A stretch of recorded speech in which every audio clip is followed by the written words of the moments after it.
Brian Huggett, who has died aged 87, was one of the leading golfers in Europe during the 1960s and 70s, and one of the best ever to come out of Wales. Although he won 16 big tournaments around Europe, he is perhaps best remembered as a Ryder Cup stalwart who was selected 6 times for Great Britain and Ireland between 1963 and 1975, and as non-playing captain in 1977. The most memorable of those appearances came in 1969 on the final day at Royal Birkdale, when, in the second-to-last match, against his American opponent Billy Casper, Huggett had a testing 5-foot putt on the 18th green to halve his match. Just before he began to settle down to it, a massive roar erupted on the hole behind him, which he took to mean that Tony Jacklin had just won his game against Jack Nicklaus, squaring up the overall contest. Therefore the entire Ryder Cup appeared to be resting on Huggett's putt, which if sunk would deliver a rare victory for the home team. The small, stocky Welshman steadied himself and then nervously drilled the ball dead center into the hole, after which he dissolved into tears. But it turned out that the cheers had only been because Jacklin had drawn level with Nicklaus, and so Huggett had to regather his composure and remain at the back of the 18th to watch the last match come home. As a result, he had a close-up view of the moment when Nicklaus sportingly conceded Jacklin a shortish putt, ending the competition in a tie. While it was a disappointment to Huggett that his final effort had not been quite what it seemed, it was nonetheless a great demonstration of his mettle, and in any case the USA would have won if he had missed it.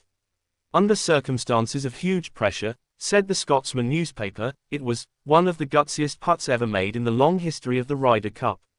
Huggett was born in Porthcawl in South Wales, where his father, George, was the professional and bar steward at Royal Porthcawl Golf Club, which meant the family had accommodation on the premises. I grew up living in the clubhouse, halfway up a hill, so there was nothing else to do but play golf, Brian said. Perhaps for the same reason his younger brother, Jeff, also became a professional golfer. In 1951, at the age of 15, Brian became an assistant to his father at the Redhill and Reigate Club in Surrey, to which his family had moved the year before. His first big win came at the 1962 Dutch Open, where he posted a sensational third-round 65 that included 9 birdies. By then attached to Romford Golf Club in Essex, he had hinted at a major breakthrough shortly beforehand, tying for third place in the 1962 Open Championship at Troon behind Arnold Palmer. After victory in the German Open the following year, Huggett was selected for the 1963 Ryder Cup in Atlanta, where he finished with a commendable 2.5 points out of a possible 5, the best of any player on his side, and in his debut match partnered George Walter a win against the formidable pairing of Palmer and the USPGA champion Johnny Pott. Although Huggett was surprisingly omitted from the 1965 Cup, he then played in the next 5, in 1967, 1969, 1971, 1973 and 1975. Despite the fact that the USA were nearly always dominant in those encounters, Huggett had a good record, winning 9, halving 6 and losing 10 of his 25 matches. In 1973 at Muirfield he was the only player on either team to remain unbeaten and, with Maurice Bembridge, claimed the prize scalps of Palmer and Nicklaus in an opening day 4-ball. By the time he was given the captaincy of the side in 1977 at Royal Lytham and St Anne's, the Cup was in danger of losing its relevance.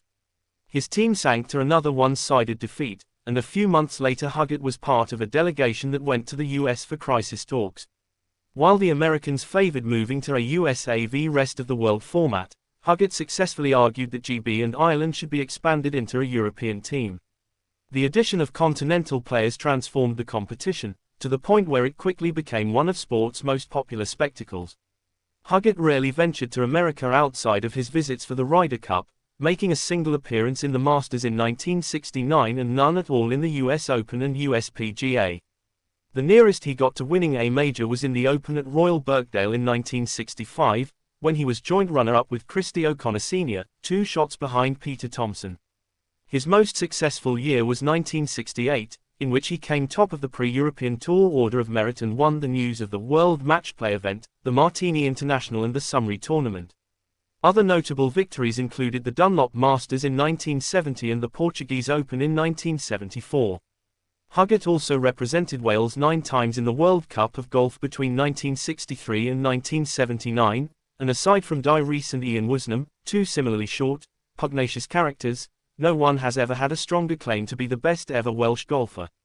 In 1992 he moved on to the newly formed European Seniors Tour, winning the Senior British Open in 1998 at Royal Portrush and finishing first in 9 other events. In retirement he hosted corporate golf days, took on commissions to design courses, and became a member of Ross-on-Wye Golf Club in Herefordshire, the county in which he lived for much of his life.